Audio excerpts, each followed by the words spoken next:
They keep coming. Syrian refugees still seeking refuge in the West. And it's all happening, as a new report says, many of those oil-rich nations right next door are not taking enough in. John says that's got to change, and fast. John? It's got to change. Look, this is a human crisis that's going on right there. I don't want to diminish that whatsoever, but these guys are not knocking on our doors, by the way. They're not like Cuban refugees who show up in Florida, or Central American refugees who show up on the Texas-Mexican border. We are actually having to fly over there and get these people and bring them to America. We spent $1.1 billion last year relocating 70,000 different refugees. We simply can't afford to do everything. We have 50,000 homeless veterans in this country right now. Our Congress should be ashamed of themselves that they spend $1.1 billion on something like this when we have veterans who have served our country. They've done their part, and we're not doing ours with these guys. I really do think it is an either or. Let's please take care of these veterans and refugees that are in North America. Well, Lisa, is it the oil-rich Gulf nations who should be dealing with this?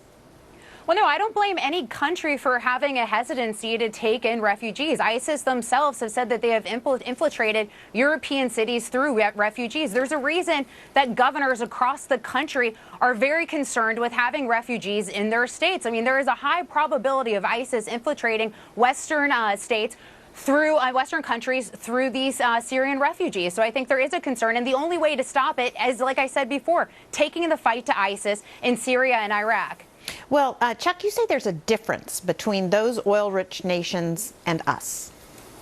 I do. You know, lucky I get to be home this weekend with my family, and I'm here in Fort Worth, Texas. And so I had a little focus group today at the Whataburger, and I was asking Mama about it, and I asked my nephew Cutter. And what we can't figure out is it's so much closer for the refugees to be over there than just what John said of us spending the money to go over there and get them. I think we should accept as many refugees as we can take in here. I don't think that they're all bad people, and I think it's a humanitarian disaster happening all over the country. And just because you may have it, literally one, we can't even let one come across the border who'd want to harm our country.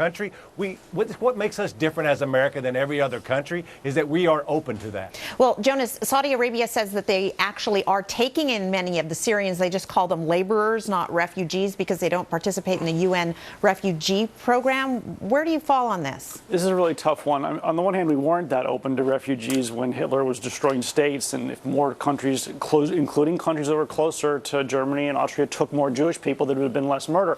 On the other hand, if all the normal people who don't want to be in ISIS leave these countries, it doesn't leave a lot of a buffer to stop some dictator or ISIS. A lot of the countries that have, Iran, a lot of the normal Iranians came to America, and now that's why you can't throw over these religious cults that essentially lead the country. So you don't want everybody to leave, because then what's going to solve the problem of these groups there? I just want to get Gary B in quickly.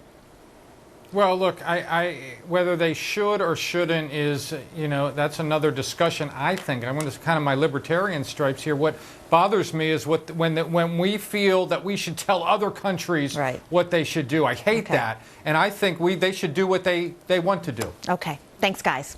And thank you, Lisa and Chuck, for joining us. Thank you, we Brenda. appreciate it. Coming up, why the force may be with your profits real soon.